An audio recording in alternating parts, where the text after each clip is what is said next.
Hey there, Vikings family. Welcome to another episode of Two Old Bloggers.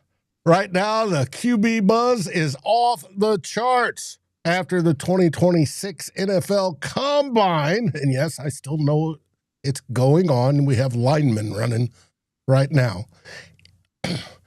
Got to remember, it's smokescreen season. So what is real and what is just a psyop? JJ McCarthy, his future as the starter isn't locked in.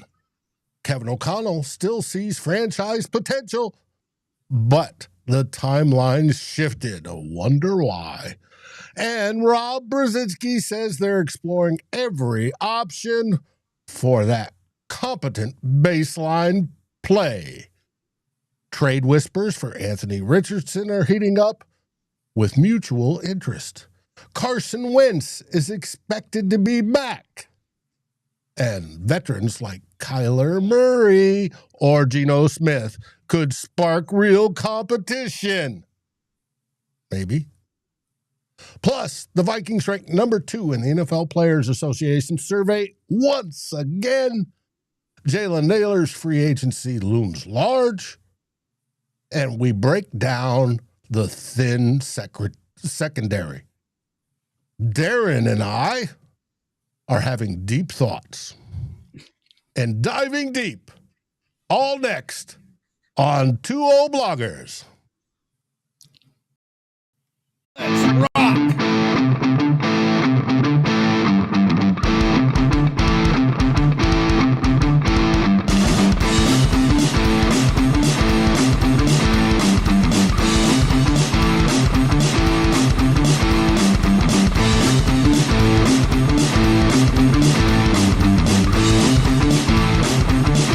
Vikings First and SKOL presents This Week in Vikings Land with Darren and Dave, your two old bloggers. Hey there, buddy. How you doing? Pretty good. Still damn cold up here, though. So I feel like it's been 3 months of minus 30 Celsius and lower than that. But March. It is March. It's gonna get warmer eventually here.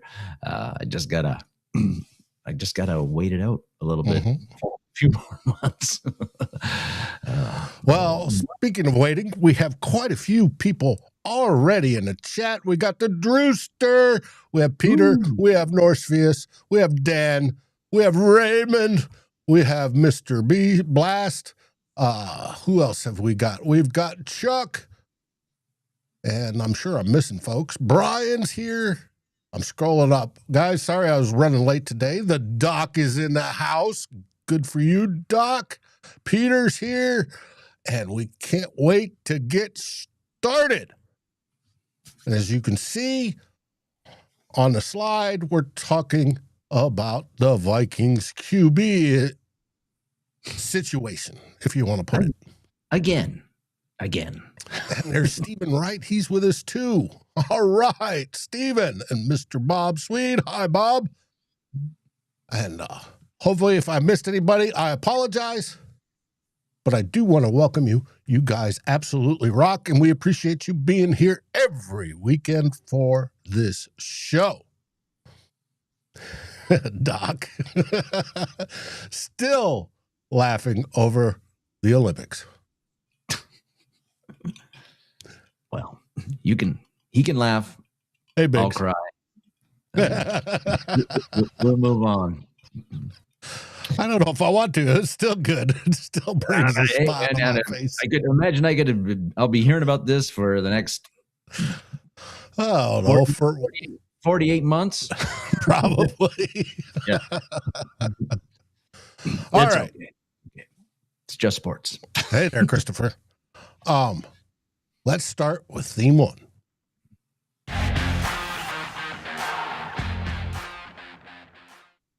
And for theme 1, we're talking Combine news. Yeah, and Minnesota Vikings news that came out of the combine, like we were talking about last week, Dave, with the combine starting on Thursday, actually Tuesday with the media stuff, but Thursday with the actual drills and thrills of the various positions, that the news cycle in the NFL was going to really heat up now. And it certainly has, and it certainly has for the Vikings. And even though, the big thing was, even though Kevin O'Connell and Rob Brzezinski, the intern general manager, they weren't going to be speaking with the weren't going to be at the podium at the combine speaking to the national media. They did speak to several Twin City media with one-on-one interviews. And so through the reporting from that media, with the interviews, some of the quotes the stories they ran, the quotes that we saw from those stories and tweets, Vikings fans started to get a little bit more intelligence on a couple of the big questions I have about the current Vikings' current leadership and their roster building situation in 2026. And the first question I had when Kwesi Adofo-Mensah got fired and Rob Brzezinski was named as the interim guy was, who is in charge here with the draft and free agency? And Brzezinski gave us that clarity. He said, I'm in charge. I'm the one that's going to be making the final decisions and breaking ties and all of that stuff. And so that is good news to me. I feel good about that because I think even though he's an interim guy, Rob Brzezinski has been with this team for almost 30 years. He loves the organization. He's highly, highly competent, one of the best in the business. And I think that he's going to take the long-term view here on those decisions, much more than I think Kevin O'Connell or Brian Flores would if they had more of the say on the player personnel. But Brzezinski also said that, hey guys, I might be the guy making the final decision, but there's going to be a lot of collaboration here going on during free agency and the draft. And he also said that he doesn't think that the decisions that are going to be made are going to be hard. And I can see why he's saying that because, Dave, that since the Vikings made the decision to move on from Kwesi Adofo-Mensah, they've been probably moving at warp speed to develop the strategy for free agency and the draft. And as long as you've got that strategy in place, I think you work out scenarios. You work out what's going to happen with X, Y, Z, and every other letter in the alphabet, right? You develop scenarios for how free agency is going to go and the draft is going to go, who you identify, who you really want by talking with the coaching staff and the front office and the scouting staff, and you determine and the owners. Yeah, that's right, and the owners, because they're the ones that got to pony up for all of this. Mm-hmm. You determine what are the must-haves on offense and defense and special teams, what are the nice-to-haves, and again, what are we going to do if certain guys we can't get certain guys, and who are we going to pivot to next? All of those things. And I think, Dave, if you work out all those scenarios, and I'm sure the Vikings have, you work your plan, you stick to your plan, you have general agreement from coaches, front office, and the owners on what that plan is, then I think when you go into free agency, they aren't going to be those disputes because there's going to be no surprises. And again, you have general agreement on what you're going to do and who you're going to go after and sign.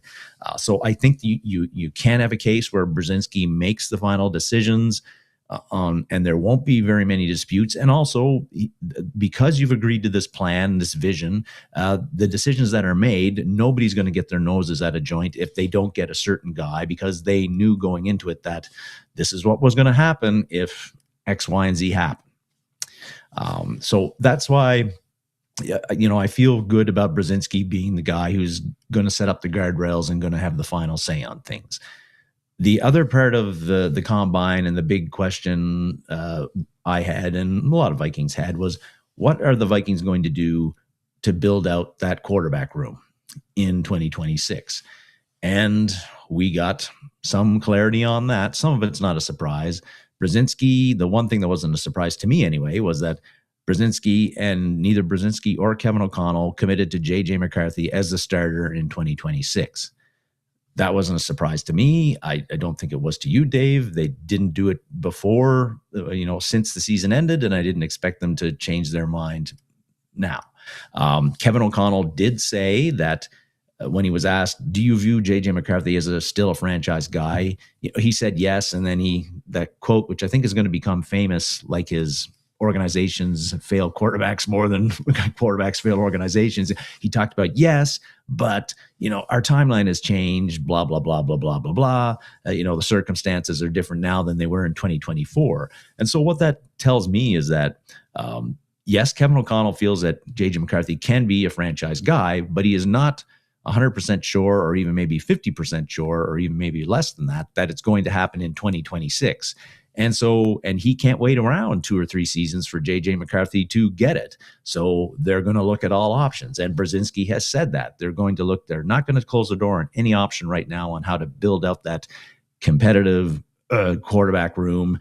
And Brzezinski also mentioned that they need a certain baseline of play to, to get to the playoffs. With JJ McCarthy, if he's sitting at home, and I'm sure he is, and he's paying attention to what's going on here, and we learned this week that he's working now in the offseason with quarterback guru John Beck, who used to play for Brigham Young and spent some time in the NFL. And I think this is great for JJ McCarthy to be hitting the books and hitting the field and doing the best he can to improve on all those things he needs to improve on to be the best quarterback he can possibly be in 2026. But if I'm JJ McCarthy, I think, Dave, the writing is a bit on the wall, at least for 2026, that he's not going to be the starter, at least to start the season for the Vikings. They're going to bring in somebody, I don't think to compete, but to take over for his job. That's my opinion anyway. But who might that be? You alluded to it in the opener. We found out that earlier in the week, Anthony Richardson, no surprise here either. His agent asked to be traded from the Indianapolis Colts because he knows he has zero shot of being a starter there.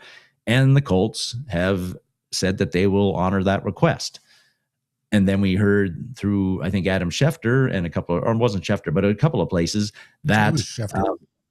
And then there was somebody else that reported as well. I can't remember who, but they reported that there is mutual interest between the Vikings and Richardson. The Vikings are interested in Richardson, bringing Richardson in, and Richardson is interested in coming to Minnesota.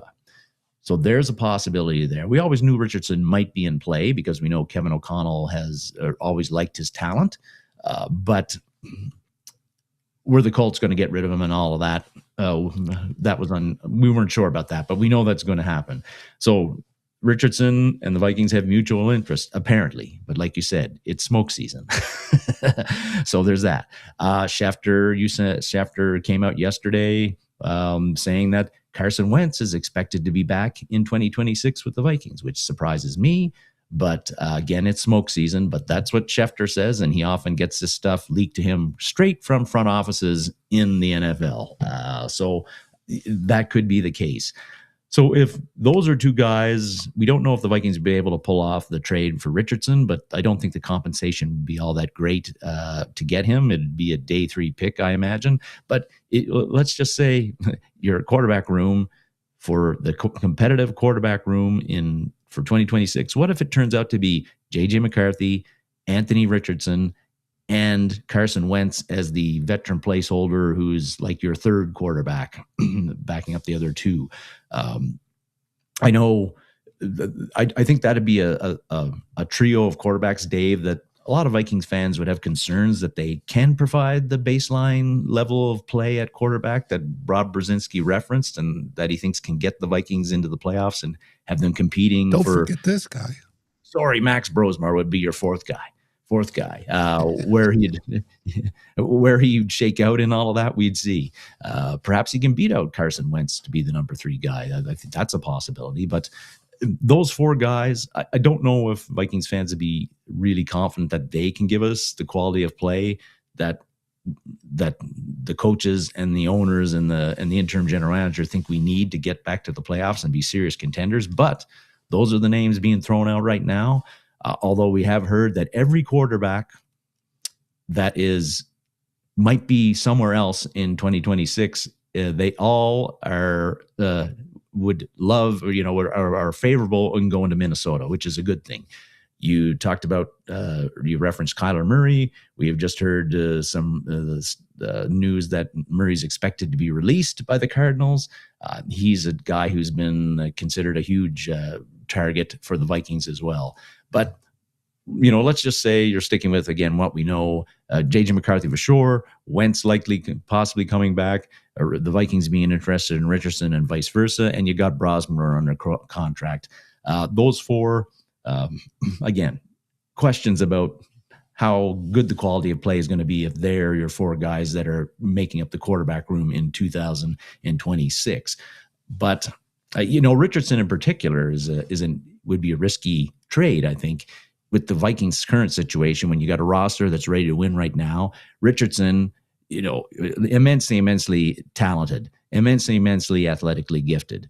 But when he's had a chance to play in the NFL, he has not played any better than J.J. McCarthy. So is he a guy who can really legitimately compete against McCarthy and be a serious guy to compete for McCarthy for the number one job? And if he does beat McCarthy, what kind of player are you going to get out of him? I think that's highly, highly questionable, debatable, but that's an interesting four quarterbacks the Vikings could have there. Is it going to be four that make a lot of Vikings fans happy if it turns out to be that way? We don't know, but that's what we're kind of hearing right now from the quarterback stuff. And as always, with the quarterback situation with the Vikings, always interesting, Dave. Always intrigue, never clear cut. It seems never any easy answers. Oh, you ain't kidding. And as I reminded folks in the intro, it is smoke season. And the Vikings are going to put out all sorts of stuff that we're interested in everybody. Everybody is interested in us. So let's make it happen, whether it be Kyler Murray, whether it be Geno, or whether it be, heck, even Aaron Rodgers. Mm-hmm. All those quarterbacks are like, yeah, Derek Carr, I'll come out of retirement to play for Minnesota. Everybody wants to play for Minnesota, but who actually are they going for is the question. Now, I think this guy, Rob Brzezinski, is very much, there's a few things said this week about how he's trying to get the money situation in order. So I'm not quite sure. Too evil. Badgett's better. Badgett's going to be available, I believe. I thought I read. The Bagman out of Chicago. That they're trying to get the money situation in order. So that they aren't going to be spending as much. Now, would that help with Kyler Murray? Sure. If Kyler Murray gets released, he can sign for a veteran minimum. Mm-hmm. Would it help with Anthony Richardson? Sure, it'd help with Anthony Richardson. He's still on his first contract. He's not getting paid that much. So the only thing with Anthony Richardson is it's going to cost a day 3 draft pick. Now, Drewster asked about, Anthony Richardson, and it comes down to real simple. He was the first draft crush of Kevin O'Connell. They tried to trade up for him. He loves him. Just all the hugs and kisses and all that sort of stuff that happened. We've seen the tape of him after the game, saying, hey, dude, you're going to be great in this league, blah, blah, blah, blah, blah. So that tells me O'Connell thinks he can fix him. Mm-hmm. O'Connell's supposed to be able to fix anybody. He's the quarterback whisperer. And now try fixing McCarthy. And now with McCarthy going out to Beck's school of quarterbacks, we'll see how that goes.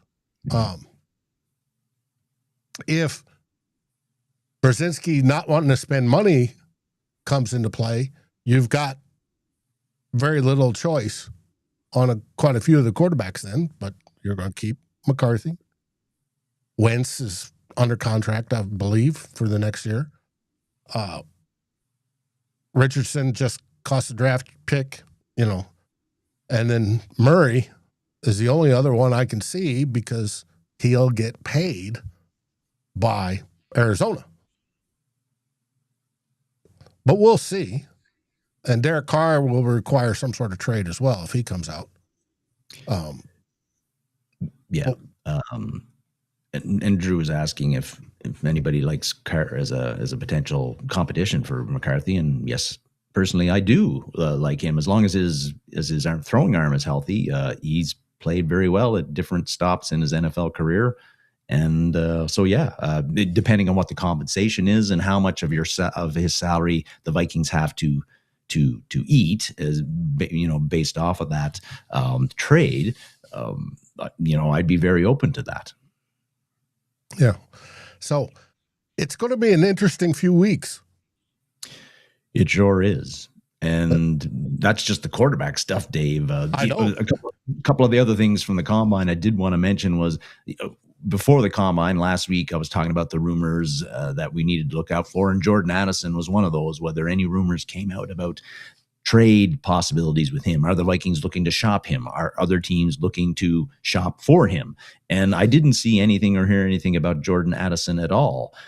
One thing to keep in mind with Addison, though, is that there is some competition. If teams want a number one wide receiver, they're likely looking at A.J. Brown first before they're looking at Jordan Addison. And Brown, of course, is not very happy in Philly, a lot of people think, and that Philly would be open to trading him if they get the right offer for it. But so Addison isn't the only name there who could be in the mix, but didn't hear anything about Addison. And maybe that's not surprising because we got free agency coming up in 9 days, Dave. And I think teams are going to wait until the first wave of free agency and the second wave and see where they're sitting at wide receiver before then looking at trading for somebody like Jordan Addison, or if they can pry Jordan Addison from the Vikings. So I think they got some teams like the 49ers, the Buffalo Bills, who need a number one wide receiver. They want to see whether maybe they could, if the Bills sign Mike Evans, maybe they don't need a Jordan Addison. Or if the 49ers do that, maybe they don't need Jordan to trade for Jordan Addison. But again, free agency will answer some of the wide receiver questions for some teams, but not all of them. Mm-hmm. Hey, Josh, glad you're enjoying yourself. Indeed. You're not the only one. And then, so didn't hear anything about Addison. I'd stay tuned on that, though, I'd say, to see if any smoke comes out on him after free agency starts. The other thing about the combine, of course, is who did the Vikings meet at the combine? And we started getting some names to come out of draft prospects that it was confirmed by the players themselves that they met privately with the Vikings.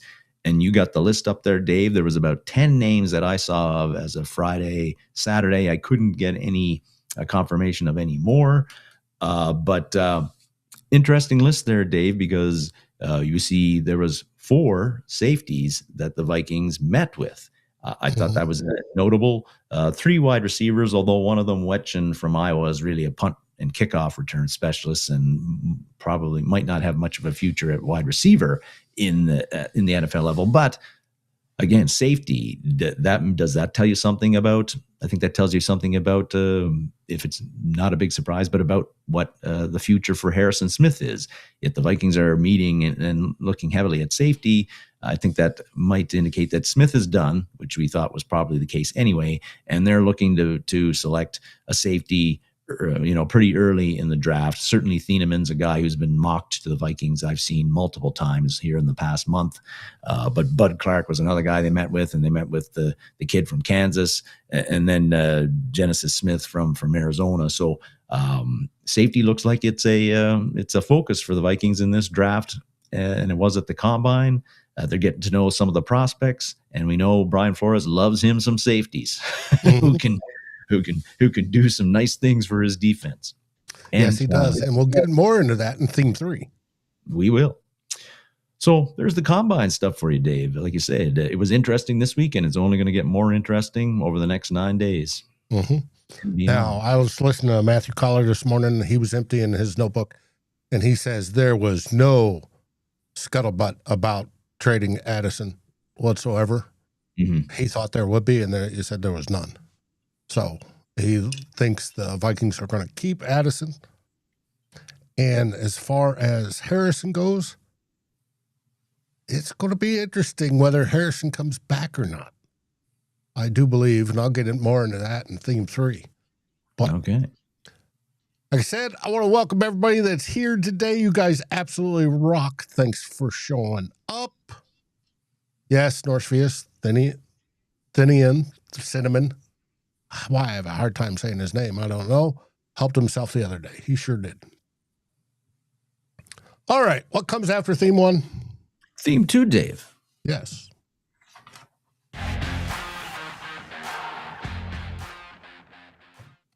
Theme 2 is,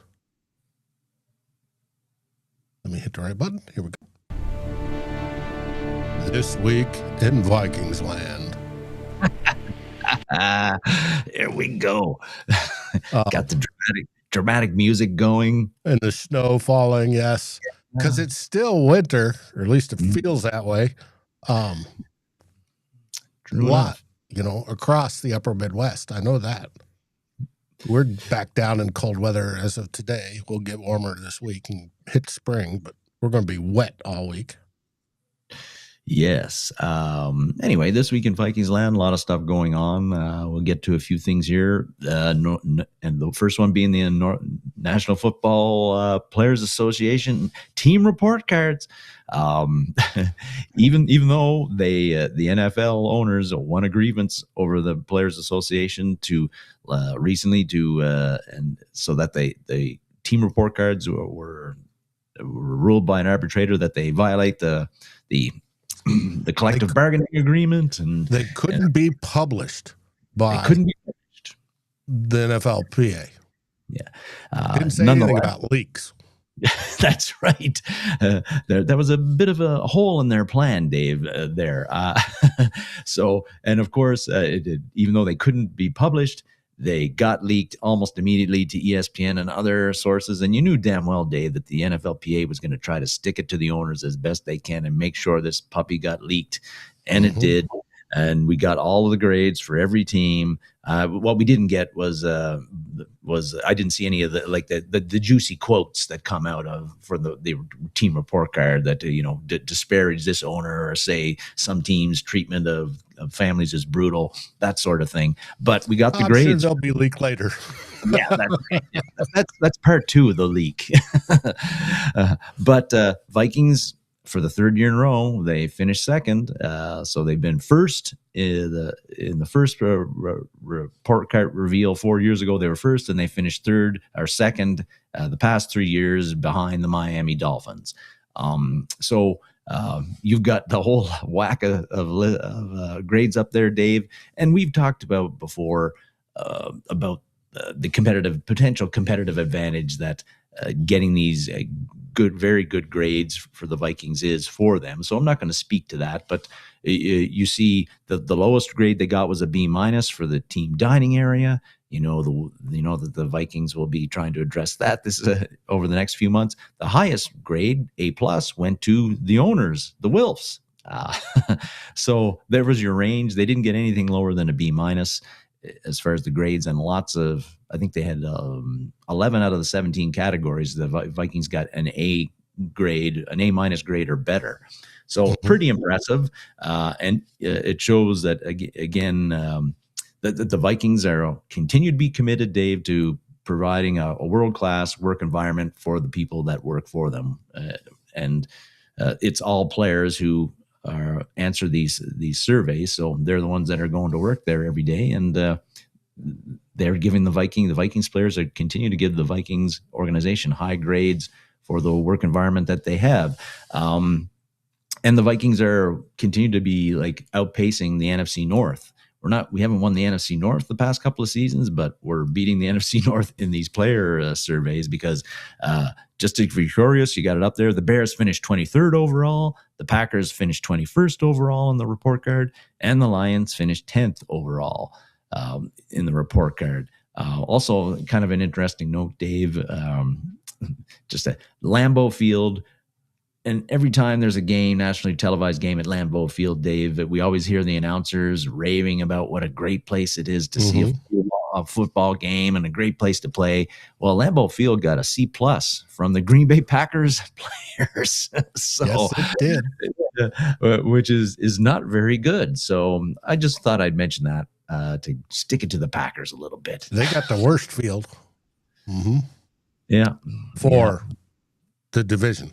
Now, it wasn't the worst field. Now, what I liked about this chart, and this chart was, and it differs slightly in the numbers with what you presented, but this was a combined chart that was divined by, I don't remember who it was, but I like that he identified the team's ownership and whether the team was purchased or inherited. And Minnesota Vikings, the owners, have purchased it. Now, once the Wolves die off and they give it to their kids, it'll change to inherited. But it was interesting to see, Seattle is inherited. Well, Seattle is now on the market. It's going to be interesting to see how they go. Washington, which just shot up the board because they have new owners. And they'll get even better once the new stadium's built. So it's interesting to see. And I suspect Cleveland will go up once its new stadium's built. Chicago, if they ever figure out where they're building it, may go up. We'll see. We will. But, there's a report cards. Forgot the Kevin coach. O'Connell. Yeah, Kevin O'Connell. A couple of things that also interesting in that is that the former general manager Kwesi Adofo-Mensah got an A grade from the players, and yet he got fired. So, and A was the same grade that Kevin O'Connell got, which I think he got an A last year, or may have been an A+. But the Vikings coaching staff was continued to get very, very high grades from their players. Surprising, though, that Brian Flores only got a B+. I say only, even though that's a very good grade, but that was the lowest of all the coordinators on the Vikings. Last year, I'm pretty sure he got an A. So I don't know what's going on there. A couple of different players. I don't know. Like the Vikings defense performed very well last year too. So compare, as well as 2024. But these are very happy that these grades got leaked, Dave, and we again get to see how the Vikings stack up with everybody else on all of this. And Brian points out Denver has new owners too. Yes, and they are expanding on their facilities as well because of it. And I think that all that Dave, you're talking about all these ownership groups, and they're getting a new stadium, or they're increasing their training facilities, they're building new facilities. I think that proves kind of JJ Watt's point and other players' point about these report cards. Actually, despite a lot of owners being pissed about them, those are the owners that weren't getting good grades. But this is driving the list. Yeah, this is driving teams to improve the work environment for their franchises, I think. And so I think it's a good thing for the league, and a good thing that it keeps on getting leaked. I agree. We'll take this off. You can see down at the bottom, you have Cincinnati, always dirt cheap. Yes. Tampa Bay, Arizona, Pittsburgh, and Cleveland. Oh, and the very bottom, which I guess it cut off, it's not showing here, is Pittsburgh. Oh, I think I mentioned that. But it's interesting to see how it all went. Yep. And was talking about Kwesi Adofo-Mensah just a couple of minutes ago, and that he got such high grades and still got fired. But we learned this week that Kwesi Adofo-Mensah is no longer unemployed either. He's landed on his feet nicely, Dave. He signed a 4-year contract extension with the Vikings in May of last year, and he's going to continue to get paid for the next 3 years for that. And now he's going to get to double dip because he got a job. I do believe there's offset language. So San Francisco is going to pay him the minimum, and the Wolves will pay the rest. Okay. Well, his old boss, John Lynch, has brought Kwesi Adofo-Mensah back into the 49ers fold. He's got a job as a personnel executive, whatever that means. And he worked for the 49ers from 2013 to 2019. Part of that would have been under John Lynch before he moved to Cleveland for a couple of years, and then in 2022, he got hired as the general manager here in Minnesota. But Kwesi Adofo-Mensah has a new job. And so John Lynch, his old boss, has done him a solid, I think, because he's got him back in the NFL, working, gainfully employed. And this will give Kwesi Adofo-Mensah a chance to work, to rebuild his reputation in the league, which took a hit when all the stories started coming out about why he got fired from Minnesota in the first place. His door wasn't always open. Coaches in the Minnesota organization didn't respect him for all that much, that sort of stuff. He'll get a chance to rebuild his reputation, and to the point where maybe he can get another crack at a general manager's job. I do wonder about that, Dave, because it seems like, that head coaches who flame out in the NFL and get fired, some of them get a second chance, even if their first time as an NFL coach doesn't go all that great and they get fired. But it doesn't seem like general managers, when they get canned, are getting second chances to run another franchise. Ask Ryan Grigson about that. So, I don't know if Kwesi Adofo-Mensah, no matter how good things go in San Francisco, I think Minnesota could have been his shot at running a team, and that came and went, and he may never get another shot, but he's still in the NFL and now working for the 49ers. I wonder if I sent you the clip. It was a couple of San Francisco insiders, and one saying they're not going to say what Kwesi's job description is until after the draft. Yeah. And it could be that he's in line to take over the GM ship for a retiring John Lynch. Because right now, I checked last night, Kwesi Adofo-Mensah is not even on their website amongst the front office. He is not mentioned at all. They have not made an announcement on their website about him being hired yet. So you could be very well right, Dave, that they're waiting till after the draft when the current group is, those decisions have been made before adding him and making some sort of formal announcement. Which will be interesting to see what happens if he is, what happens in San Francisco. And then we can compare to, well, this was Minnesota, this was San Francisco. If he suddenly starts hitting draft picks and all the other stuff, we can go, well, it may not have been Kwesi. But we'll find out. I mean, not that I'm questioning KOC, but I'm questioning. Yeah. Moving on from that subject, just wanted to mention, Dave, you flip me, as you often do, stories from Matt Collar. I know a few people in the chat don't think much of Collar, but I think his coverage is pretty good. I wouldn't want to be sending him questions for his mailbag, though, because sometimes he's got some pretty snarky answers to your questions. But anyway, but Collar had an interesting story this week where he interviewed former Buffalo Bills general manager Doug Whaley, who got fired in 2018. But Collar used to cover the Bills, so he's got contacts in Buffalo, and he's got Whaley's contact details, and so he contacted Whaley to kind of ask him from a former GM perspective, what might be waiting for the next. If you're a general manager and you're looking to interview for the Vikings general manager job, how would you go about? What questions would you be asking the Wilfs, and what might be facing you if you get that job? And one thing that he mentioned, which I thought was really interesting, is they got into the scouting front office issue. And Whaley brought up that, like, a new guy, how is he going to handle the scouting department? Because when we know that when Kwesi Adofo-Mensah became general manager, it seemed to me anyway that the Vikings didn't really, certainly right off the bat and even later on, the Vikings didn't really significantly change the scouting department. It was still a lot of the same people that were there under Rick Spielman.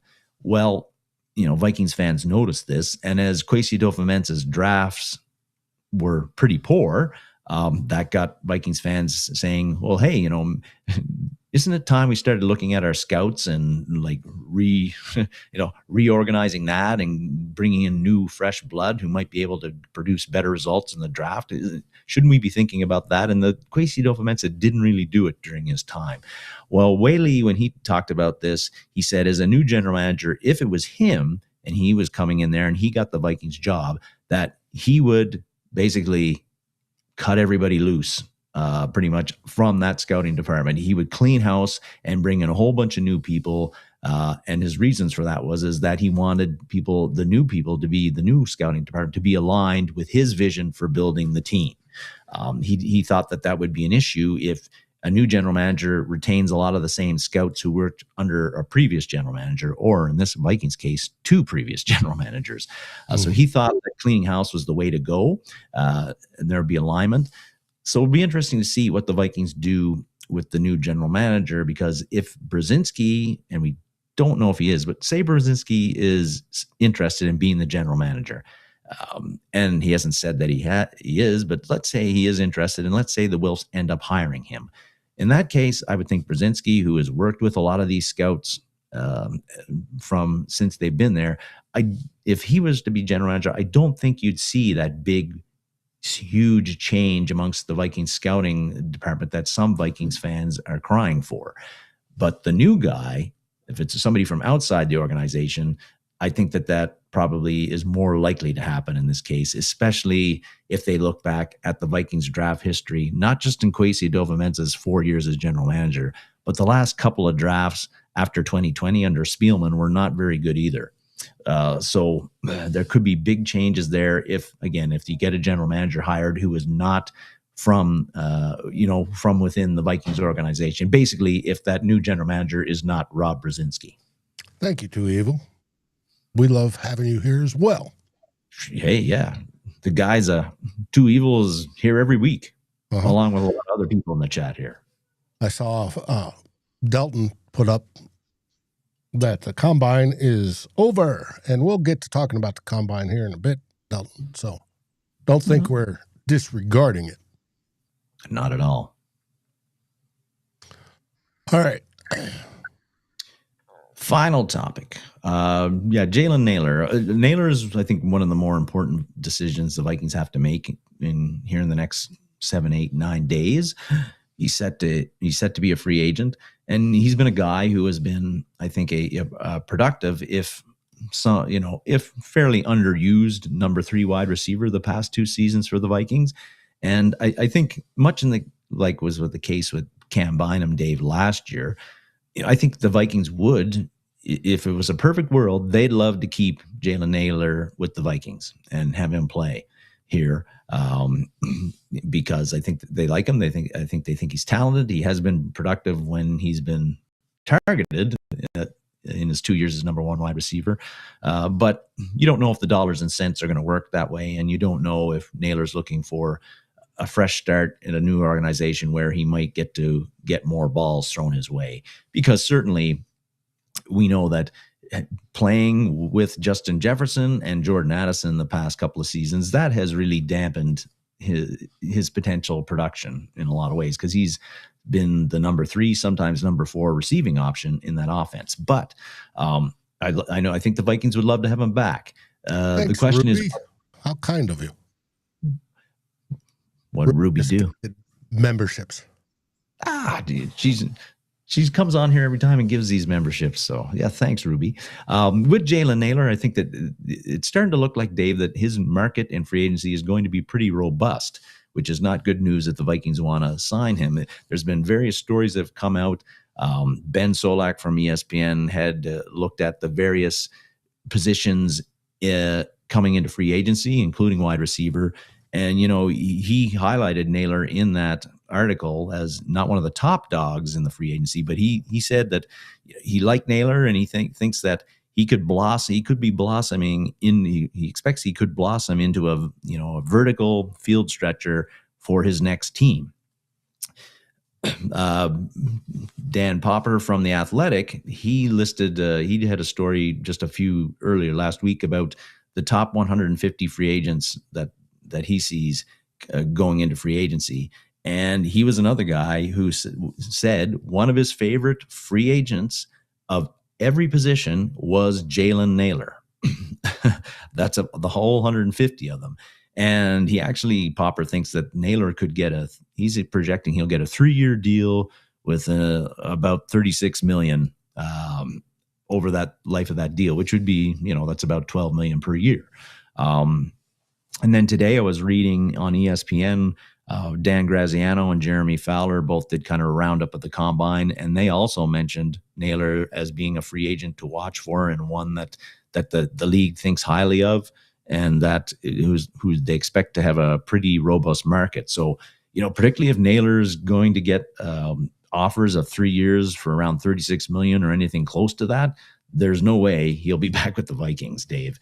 And I don't think he's going to be back at all. And we've said that for a few times on the show in the past few months. But anyway, Naylor's looks like he's going to get a lot of love in free agency, and to the detriment of the Vikings if they thought they had some hope of keeping him here.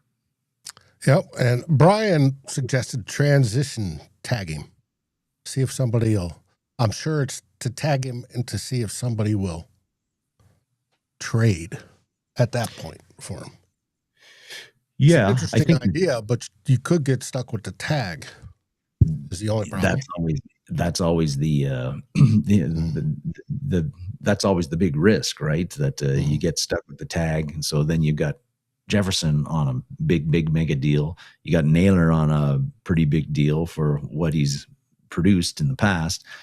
Addison's very cheap, at least for this year, if you keep him.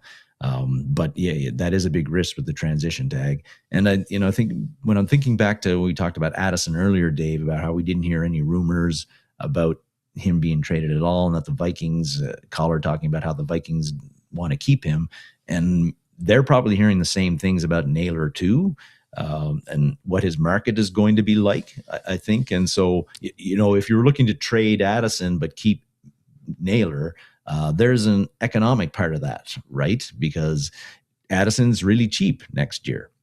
He might not be so cheap in 2 years' time, but he's going to be really cheap next year. But if you trade Addison and you've got to pay $36 million or more to keep Naylor, Naylor's a lot more of expensive option to keep in a year where you're trying to cut to, trying to get cap compliant, and you've got those issues, and there's no guarantee that Naylor's going to produce to the level that Addison has in the previous 3 years. Right, so. Exactly. And you're right about, it's reportedly said that the Vikings don't want to spend a whole lot of money. So, and that means the Wilfs, but we'll see. So yeah, that's this week in the Vikings land. Lots of interesting stuff. And Eric, more to come. My sister tells me it's getting to be springtime in Albuquerque, which is great. All right. After theme 2, we have theme 3, Dave.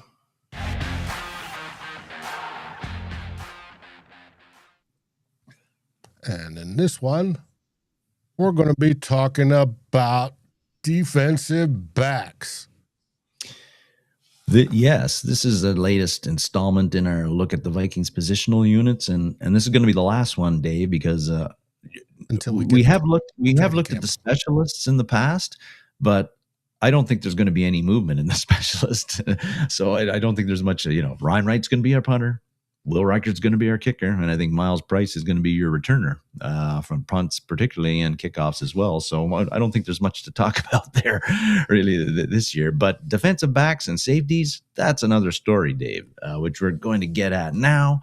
And the reason why I think defensive backs and safeties is going to be two positions to watch for is just you look at the state of what we have on the roster right now, where I think that there's like we said with linebacker, but it's also true at corner and safety is the depth. We just don't have it there.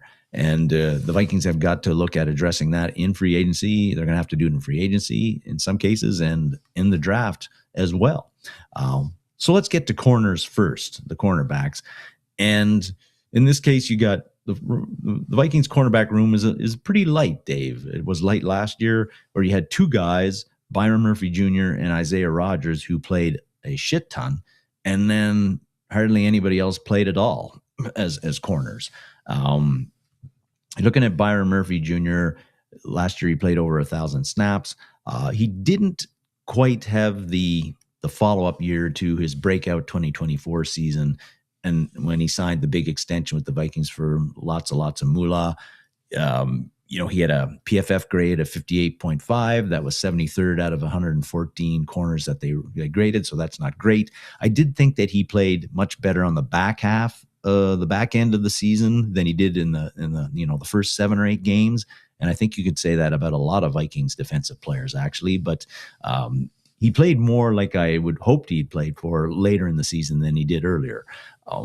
But even though he didn't have the as good a year as you would hope, considering the contract that he signed, Dave, he played over 1,000 defensive snaps, and he's going to play, if he's healthy, he's going to play, I expect, close to that next year as well. Mm-hmm.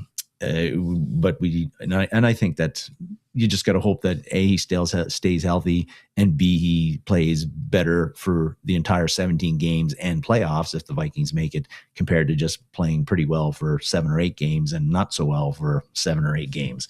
But not last year, but the year before, he was utilized more as the nickel corner, right, and outside when they played 2.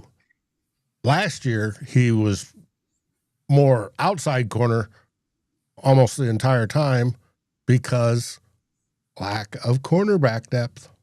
Mm-hmm. I think he would improve if we get that outside shutdown corner. That will get you. And he got a chance to slide into the slot more often, play the nickel role, which is what people have said since the Vikings signed him in 2023, that's his best. That's where he plays at his best, is the nickel and the slot. You put him outside, he's not as effective, but the Vikings have had to play him out there a lot in those areas because of personnel issues. But anyway, he'll be back next year, and again, hopefully we'll get better production out of him for an entire season. Isaiah Rodgers last year was, he had a somewhat of a, I'd say an up and down year in a way. He had some games where he looked fantastic, and you had a few games where were duds by him, particularly that game against Philly where he gave up a few long TD receptions. That was a poor showing for him. He also showed a lack of enthusiasm for tackling at times last year, and he's not the biggest guy. So, but overall, even with those warts, his PFF grade was 73.8. That was 17th out of 114 corners that they rated. And I thought he had a pretty good year, particularly when his cap hit last year was only $3.6 million. And this year it's going to be around 8 million, I believe, 8 million. But for a starting corner, if he continues to play at that level, that's still pretty good value for money. And Rodgers was a guy, he played well over 900 defensive snaps last year. Both Murphy and Rodgers played over 95% of the defensive snaps in 2025. They were healthy all year, and they answered the bell every game, pretty much, which is great. But you wonder if that kind of injury luck will hold up for the Vikings, which is a concern because behind these two, there ain't much. The Jeff Okudah experiment didn't go very well. He ended up going on IR with a concussion. He won't be back. And the guys behind Rodgers and Murphy didn't play very much because Brian Flores, he didn't use a whole lot of nickel or dime defenses where he had 3 or 4 defensive corners on the field a lot. He didn't do that a lot. Fabian Moreau ended up, after Okudah went on the IR, Fabian Moreau got promoted he got brought back to Minnesota. He ended up being the third corner. He ended up playing, a decent amount towards the last 5, 6 games, 7 games of the year. I thought he didn't do too badly there, but he's going to be 32 in May, Dave. He is a free agent. I think the Vikings can get younger and better for their number 3 guy. So, Moreau's not a guy I expect to be back. And behind him, you've got Dwight McLaughlin and Zemiah Vaughn, who are two like rangy young corners, but they haven't really made any impact with the Vikings. Flores hasn't trusted them to play any kind of defensive snaps at all. Do I think they can come back, Dave, as getting a roster spot or being on the practice squad? Sure. But do I think that Flores is going to use them a lot in the defense when games matter or at games at all? I do not think that, which is why the Vikings are going to have to do something, I think, in free agency and in the draft to build up that room.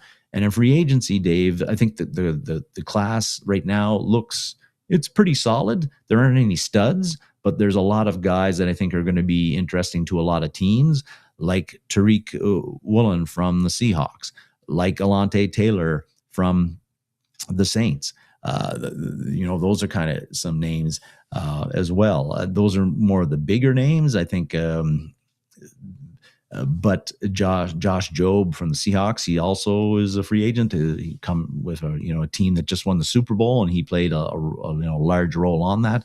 He's going to be coveted, I think. Those guys are going to be cost a fair amount of coin. I don't think the Vikings are going to be in on those guys. I think they do look at, again, somebody who's younger who might be undervalued on the free agent market, and a guy I highlighted last year when he was a free agent and was probably going to leave Green Bay, I think would be a guy I'd be interested in again, is Eric Stokes, who played for the Las Vegas Raiders last year. He's a free agent again. Kobe Durant and Roger McCreary from the Los Angeles Rams are younger guys. Durant in particular played 80% of the defensive snaps for the Rams last year in a pretty good defense. McCreary would be cheaper than Durant, but those would be some guys I'd be looking at from if I was Brian Flores. Asante Samuel Jr., the guy who was supposedly going to be a Viking last year, he ended up signing with the Steelers. He's a free agent. If his back issues are resolved, he might be somebody the Vikings look at. And then there's Cordell Flott, not a household name. He was with the Giants the past few years. He had a pretty decent season with them. He's a free agent. He's young. Seems to have some upside, might have his best football ahead of him, but might not be super expensive. I think those are the kind of young veterans that the Vikings might be targeting in free agency as compared to like somebody like Tariq Woolen or Alontae Taylor, who are going to cost a lot more than the Vikings probably want to spend at this point in time. That's the free agent side of things. I think amongst that group, there's a veteran that the Vikings can get into the room that they might have, I think that they could have confidence in, and Brian Flores could have confidence in, that can step in there and play 50 to 60 defensive snaps, or 50 to 60% of the defensive snaps in a season, and give you pretty quality play. On the draft side of things, there's the cornerback room seems to be pretty solid too. The thing about that is, Flores has gotten a bit of reputation. We talked about it last week about not really liking to use the youngins a whole lot. So maybe that's why he got a B on the grades. Could be, yes. But a lot of the mocks, Dave, which probably don't have any basis in reality and what the Vikings are actually thinking in the front office, but a lot of mocks have the Vikings picking corners at number 18, whether it's Jamad McCoy from Tennessee or Mansour Delane from LSU, Avion Terrell from Clemson. Those are all names that you're seeing mocked to the Vikings. And I do think that now is the time with, there's nothing better. There's a few things that help of defense than to have a shutdown corner who can take away your top wide receiver or half of the field that teams are just going to avoid. The Vikings haven't had that since Xavier Rhodes. And they need, Isaiah Rodgers is only signed for one more year. Byron Murphy Jr., his contract, his salary cap hit is going to go up and up and up. The Vikings are going to have decisions to make about him in a year or two, whether they keep him or whether they restructure, or whether they cut him. So they need to get some young, like not an undrafted rookie free agent or a 6th rounder or a 7th rounder. It's time for them to invest in a cornerback early, a potential shutdown guy.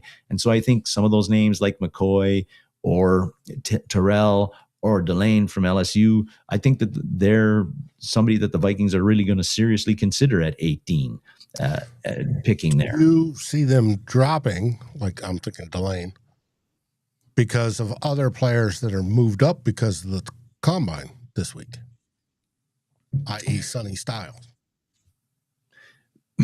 Well, if Styles were, yeah. Are you saying I'm saying Styles moved up. His he did. Stock value skyrocketed after and he's his put some of those guys down, is what you're saying. Right. Is Delane and those guys going to be down at 18? Yeah. Is the question.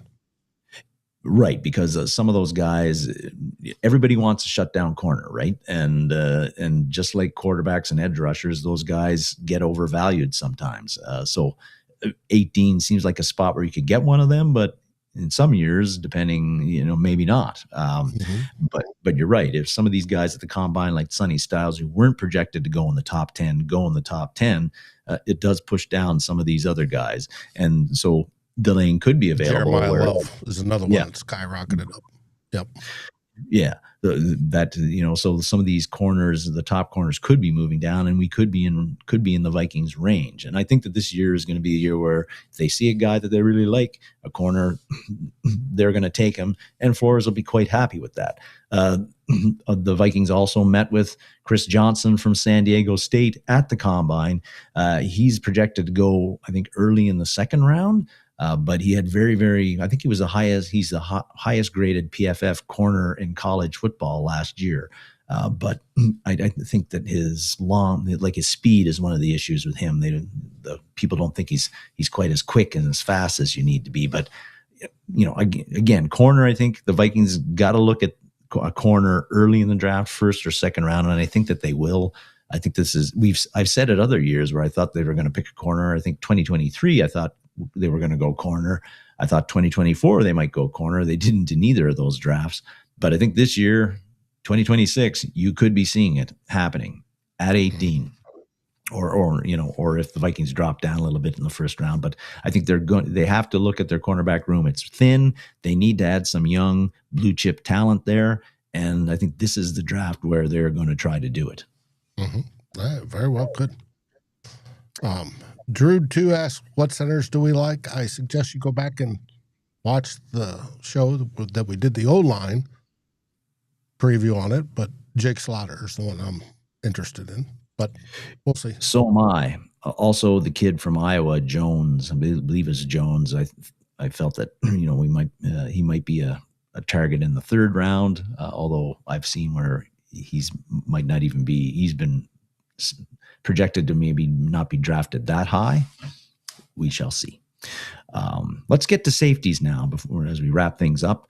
And, safety is a position where a couple of years ago, the Vikings were flush with at safety, I felt. And it's a lot different now, Dave. In 2024, at the beginning of 2024, you had Cam Bynum going into the last year of his rookie contract, but a solid starter. Harrison Smith had decided to come back, and he was 2 years younger.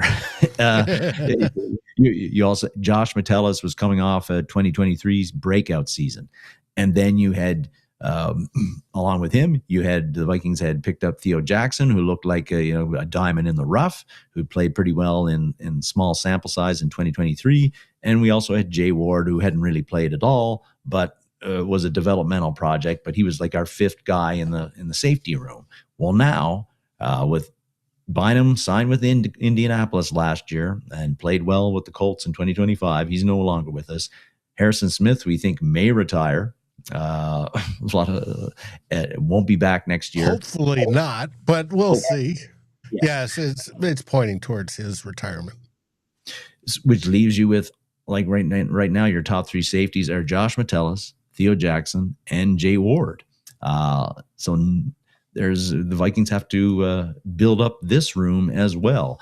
And Metellus is the only one of those three that you have any confidence that he can be a guy who can play 90% or more of the defensive snaps and give you quality play. Theo Jackson's a huge question mark. Jay Ward's a huge question mark. But with Metellus, I thought, we talked about this before, Dave. The way he was used last year was not the way he'd been used in 2024 and 2023. He was playing more traditional safety, deep safety role, I felt, in 2025, and he wasn't as impactful because of that. He's better in a jack of all trades, joker role like he was in 2024 and 2023, and you use him that way, he's going to be effective. You use him as more of a traditional safety, not as effective. Which is why they need to bring in more talent. Theo Jackson last year, I was pretty happy the Vikings extended him. I thought that he was going to be able to give us what Cam Bynum gave us. It didn't work out that way. He didn't really shine early in the season. He ended up losing his starting job, snaps. But I think he is going to get a shot. Flores believes in him. He's going to get a shot to see if he can make an impact in 2026 that he didn't in 2025. And we'll see how that goes. Jay Ward is a bit of a wild card, Dave, because he was a guy who finally got some, because of injuries to Metellus, he got starting snaps the last 3 or 4 games. And I thought he looked pretty solid with those snaps. He's in the 4th year, his last year of his rookie contract. He's had 3 years to develop behind the scenes at the NFL level. He could be a guy who could be your starter opposite of Josh Metellus, or one of the 3 safeties that Brian Flores generally likes to have on the field a lot of the time. I think Jay Ward might be ready to give you a lot more than he has in the previous 3 seasons. But even if Theo Jackson progresses and becomes the player in 2026 that I thought he was going to be in 2025, even if Jay Ward ascends and becomes kind of a quasi-starter as a safety for the Vikings in 2026, the Vikings still need to build out the room because Ward's a free agent in 2027. Josh Metellus might need his contract dealt with in 2027. And Theo Jackson is only signed, I think, this year as well. He could be a goner in 2027. So we need to build up this room as well. Free agency, again, at safety, as it often is, there's a lot of good options out there for a lot of teams. And whether it's Byard from the Browns, or you got Jalen Thompson from the Cardinals, Brian Cook there's a Gilman from the Ravens, and then there was Brian Cook from the Chiefs. These are some of the bigger names at the safety position who are set to be free agents, and a lot of them are not going to be cost a huge amount of cash like a wide receiver would, or a quarterback would, of course, or an offensive, somebody along the offensive line, or an edge rusher. They're going to be more affordable. It's just going to be a matter of, I think, which one Flores thinks fits his defense. Cook has been a guy that several NFL writers have identified as a guy who'd be a great fit for the Vikings. He plays more of a deep safety, traditional safety role. So he's somebody to keep an eye on, but I don't know if the Vikings think as highly of him as some of the writers do. But I'm just pointing out, I've seen 3 or 4 articles where they've said Cook could fit with the Vikings. He'd be a good fit there. And he's been a pretty good safety with the Kansas City Chiefs during his time there. So free agency wise, though, the main takeaway is that there's a lot of, I think, solid options there, that if the Vikings don't get one, there's not just 1 or 2 guys that I think could give you quality play. There's several of them. And there's some I didn't even mention. Cross from Indianapolis Colts is another guy that could potentially be a good one as well. Draft-wise, again, we talked about at the Combine, the Vikings met with 4 safeties. I'm sure they'll meet with some more. But I've seen mocked frequently the McNeil Warren from Toledo. He's been mocked to the Vikings in the first round, not in the second, in the first round. And I didn't hear about how his combine went, Dave. Maybe you did. But you talked about Thieneman from Oregon and that he really helped himself in the combine. I've seen him mocked in the second round. If he blew it up at the combine, which it sounds like he did, he could move into the first round consideration. But he's a guy that the Vikings met with at the combine. Again, they also met with, as I said, they also met with TCU's Bud Clark, who was really turned some heads at the Senior Bowl with his play. He's a guy who's been projected, though, to go kind of a day 3. He's a 5th rounder, 4th rounder, 5th rounder. Those are projections I've seen from him. So he'd be a little bit later target for the Vikings, but they have met with him. So there's some interest there. Again, Arizona, Genesis Smith, they met with him. VJ Payne from Kansas, they also met with him at the Combine. And again, we'll continue to follow the visits tracker over the next month and a month and a half to see if any other safeties come up that the Vikings have brought in for top 30 visits or have met with privately or attended their pro workouts, that sort of stuff. But I really think that the Vikings are, again, they're cornerback. I think they're going to target early in the draft, and safety could be as well. Second round, third round, I wouldn't rule it out. Could be a little bit later if you're getting somebody like Clark or Payne or somebody like that you view as more of a guy. You don't need them to play right away, but you can give them a year or two to learn at the NFL level and have them ready in 2027, 2028 to play a bigger role. But I think that you are going to see a safety drafted by the Vikings in this draft. What round it is, we're not sure, but some of those names that they meet with every year, the Vikings draft guys, several guys that they met with privately or attended workouts or brought in for top 30s. And we already know they've met with 4 safeties already. Mm-hmm. Yes, they have. And that is a very good indication of where they're going or planning to go in the draft. But we'll see. And thanks, folks, for giving your 2 cents there of like who you like as far as safety or wide receiver, pretty much any draft position, because I'm always interested to see what other people who watch a lot more college football than I do, what they think about the players that they really like that they've seen. Mm-hmm. I agree. And our fan base is absolutely, it rocks. Like I said, it's family, it's community. And these guys suggest guys that I haven't thought of, and it's wonderful. I like to go back and check and see how it goes. So, and we'll find out, obviously. So I always say, we'll see.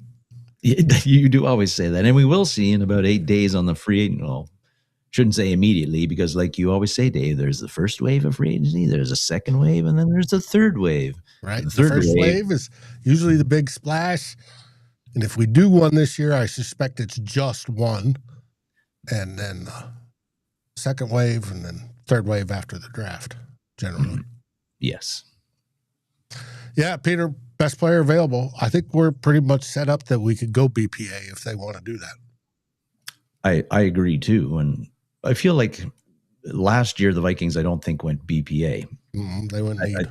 I think they went need, but it seems that they are set up roster-wise where they don't have to draft for need this year. But we're going to find out, because this is going to be an interesting draft, because who's running it? Yeah. Rob Brzezinski's could be a question mark. Well, he's a question mark for me, but I also recognize that he's probably forgotten more football than I will ever know. Well, at least he knows how to run a spreadsheet. I'll give him that. Yeah, and hey, you lean on the experts, right? But he can read the information just as much as any of us can. And again, the whole thing about talking out scenarios, the plan, sticking to the plan, not being surprised by a whole lot. They're going to do, like, how many mock drafts are the Vikings going to do in the organization before the draft actually happens, right? Mm-hmm. Where they do that, the war games, war room stuff, and try to, have these scenarios actually pop up and then react to them and act on them. Yep. So, hey, it is what it is, and we can't wait to get there. And we will have any breaking news, Tyler Fornes and I, if it happens, before Darren and I discuss it next Sunday.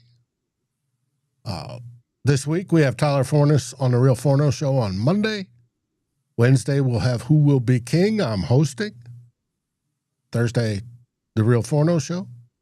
And I have a question. Did you catch the podcast only Vikings Daily Opener?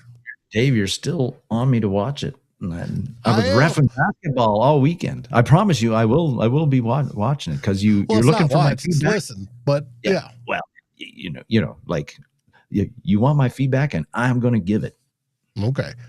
All right. And I would appreciate everybody's feedback on that because I was doing things a little different. We'll see how it goes. All right, folks. Any last words there, Darren? No, sir. Just looking forward to more news coming out and free agency coming up. That's always a fun time. Absolutely. And what do we say? We say SKOL Vikings, baby. SKOL Vikings.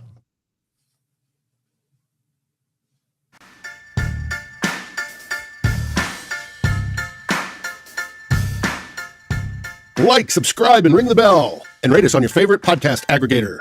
Darren and Dave, thank you for watching this episode of Two Old Bloggers. We look forward to seeing you on every show on the new Vikings First and SKOL. You can find our podcasts as part of the Fans First Sports Network. Sports takes for the fan, from the fan. SKOL, everybody!